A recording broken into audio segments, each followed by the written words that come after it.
Hey, what's going on guys, it's me Abyss, and in today's video we're going to be talking about Aventurine. We'll be going over his kit, his light cone, some team synergies, and his value compared to some older units and some upcoming units, and just whether he's worth pulling for. Now, it's needless to say, if you do like him, pull for him. I'm wasting my time even saying this, to be honest. Just look at you, all of you who are drooling over him with this one picture. Ignore the like, that's someone else's picture. But you know, I think Topaz's VA says it best. Huh?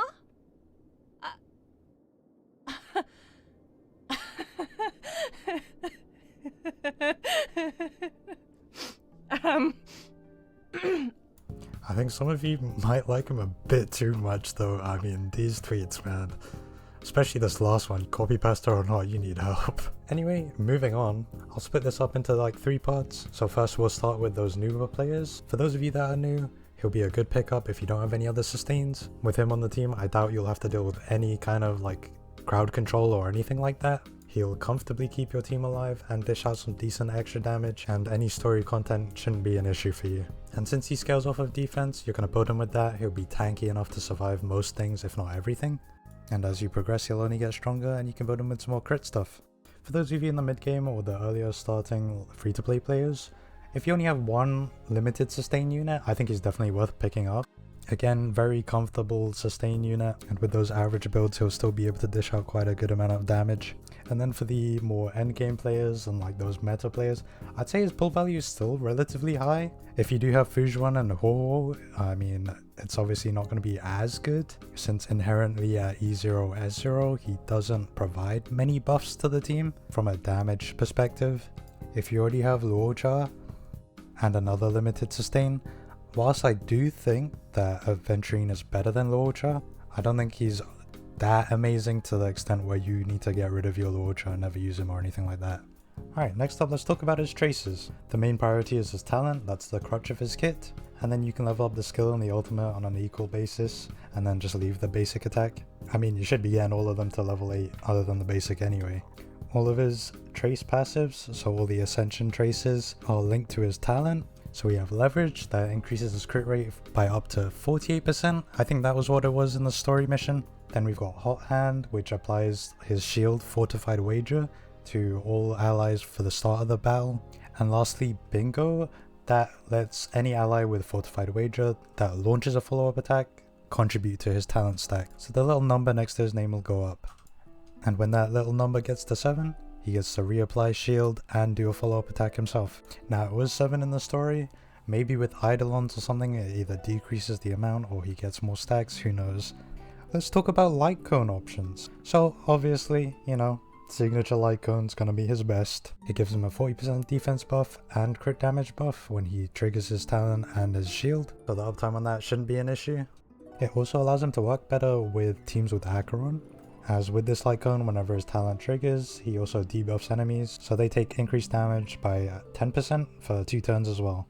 His follow-up does hit 7 times, so the chances of that debuff landing are obviously going to be pretty high. And another thing, it also has the highest base defense for any light cone that we've had so far. For comparison, the previous highest was Japard's light cone at 595, but Aventurine's comes in at 661. If you're looking to have a higher damage dealing Aventurine, I'd say this is a decent pickup, but it's definitely not needed for those free-to-play players, so don't worry too much about it. Moment of Victory, Japard's Lightcone, is also a pretty good option. Although it doesn't provide any crit damage or extra damage or anything like that, it does buff defense and it has the second highest base defense in the game. For pure sustain purposes, I actually think this is better. At S1 you get 24% extra defense and then another 24% if you are hit. The extra 24% defense does stick around until the end of his turn, so if you get hit and then you provide a shield, that will have the buff. It also has increased aggro. With that you're probably getting double the amount of stacks if he is hit, but yeah, I think this is more than fine. I don't really think you need to go for his light cone. Now let's talk about the more free to play / early game options. We'll talk about the 3-star first, that being Amber, an easy early game pick, very cheap, easy to S5, up to 32% extra defense, or even up to 64% if he's under half health. Moving on to the 4-star options, first up is Concert for 2. It will be a gacha light cone that's going to be on the new light cone warp. It gives a nice initial defense buff, and it gives up to 16% extra damage buff, because you're going to have like 4 teammates with a shield on. Overall though, that Lightcone banner sucks, so I wouldn't say go for this. The new Forgotten Hall Lightcone, Destiny's Threads for Woven, does provide a damage buff for every 100 defense the wearer has, which will be up to 48% if you get it to S5, which should be doable.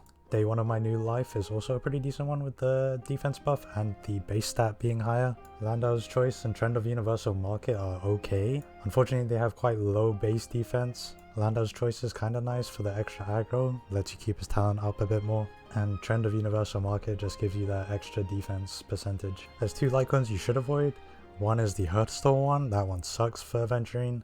Other than the base defense, it doesn't provide anything. And the other is We Are Wildfire. This one kind of sucks as well. Again, doesn't really provide anything for him. Just keep away from those 2. Okay, moving on to Relics. 4-piece Pioneer set is going to be his best in slot. The increased crit value is always great, and you can proc that with him himself with his ultimate and his follow-up attack. If you're struggling for defense stats, then I think 2-piece Knight of Purity will be pretty good, and then the other 2-piece to go for that depends on what you would prefer. Hackerspace will be comfortable for getting a decent enough speed. The 2-piece Pioneer set will be alright, just up until you manage to get the 4-piece. And the 2-piece of Ash Blazing Grand Duke will also be a decent one, just for buffing those follow-up attacks. As for the planet ornaments, the Sigonia set will be his best in slot. Battles with more than a couple of enemies, he'll be able to buff up his crit damage, and he also does get crit rate initially as well. So I think it's +4 crit rate, up to 40% crit damage. It'll be the best usage that you can get across almost every form of content. Inert Cell Soto, if you happen to have any defense pieces for that one, this one will work well. It buffs his follow-up attack, and it gives him extra crit rate as well. He does get up to 56% crit rate just from his own trace and the buff from this set, so triggering this set effect is pretty much guaranteed. Other ones to mention are the Broken Kill set. He gets 50 effect res for free, so he can trigger that set effect. As for the Belobog set, I mean, if you have it and you don't have anything else, I guess. I mean, the initial 15% defense buff can help, but outside of that, you don't really get much from it. But yeah, that about wraps up everything from relics and planet ornaments. You'll want the body to be crit damage, boots to be speed. I do think getting him to 134 at least is the most comfortable. You'll want to give him a defense percent orb. If you do happen to get his signature, then you can run an imaginary damage bonus orb, as I think you'll overcap on defense at that point. Then for his rope, you're going to want defense percent on that too. These are some stat checkpoints you should aim for. 4k defense, 3.5k if you're really struggling, 134 speed, you know, the base minimum. As for crit rate, aim for around 30% at the very least. I think this should be easily achievable. He does get that extra crit rate buff in battle, so as long as you can hit around 70% or higher in battle, then you should be fine. As for team comms, the main best team that he'll have is with Dr. Ratio, Topaz and Ron May. If you don't have near 100% uptime on his shield, I'll be very surprised with that team. Some other synergies to note are Clara. As long as Aventurine isn't equipped with any like taunting Lightcones, like Moment of Victory or Landau's Choice, you'll still see decent usage out of this team comp. Clara will be able to taunt more than enough with her ult up, and being able to do those counter attacks will trigger his talent. Acheron will be a pretty nice synergy, with his signature especially. The debuffs will be consistent, so he'll be able to apply debuffs and trigger Acheron's ult. Then we've also got our general Jing Yuan. Albeit Aventurine probably isn't as good as Fujuan or Ho Ho, that huge effect res buff from his shield will be pretty helpful for Jing Yuan. No more Lightning Lord getting stunned and imprisoned and whatnot, you know, the typical issue that most people seem to have with Jing Yuan. Yeah. Thank you Mr. Pokey for that example. Jing Yuan being a follow-up attacker means he can add an extra stack to Aventurine's talent. And lastly, I think Himeko and Herta, the follow-up frenzy team, that sounds so fun. Just being able to spam follow-ups with all 3 of them. Both Himeko and Herta are very frequent with their follow-up attacks, and in pure fiction this will probably go crazy. And with that, let's wrap up today's video. To summarize, is he really worth pulling? As usual, it depends where you are in the game and who you have. Well, mostly who you have. If you don't have 2 limited sustains, then you should pick him up. He'll do a great job. Good shield uptime, high effect res, and he can share that with the team pretty much. Decent AoE, free crit rate, plus he's defense scaling, so even his damage doesn't need any extra stats other than, you know, the crit stuff. Early game you might worry a bit about reaching those high defense standards, but overall I think you'll be fine. Enemies are usually weaker anyways, so they won't be taking your shield away as fast as you might worry about. On my main I already have 3 sustains that are limited, so I'll probably skip him. But I mean, I have my ult account and I'll definitely pick him up there. Plus I have a surprising amount of double crit defense pieces, so hopefully one will roll decently, right? I already know the answer to that. Anyways, the two downsides are if you want him to do damage, you're gonna need some crit stuff, and that's not usually that fun. But I mean, if you're just running him as a sustain, nothing to really worry about there either. Just stack up crazy defense and you'll be fine. Outside of like follow-up teams, then he might have a little bit of a downtime on this shield, but it won't be anything too noteworthy. Personally, I'll probably put him on like every team that I have, so I don't know, it'll be fun. By the way, I got this and this achievement for whatever reason. So yeah, just recording this gambling thing, I got that. Anyways, thanks for sticking around till the end. I hope you guys enjoyed. Let me know if you're pulling for him, and I'll catch you guys in the next video. Bye.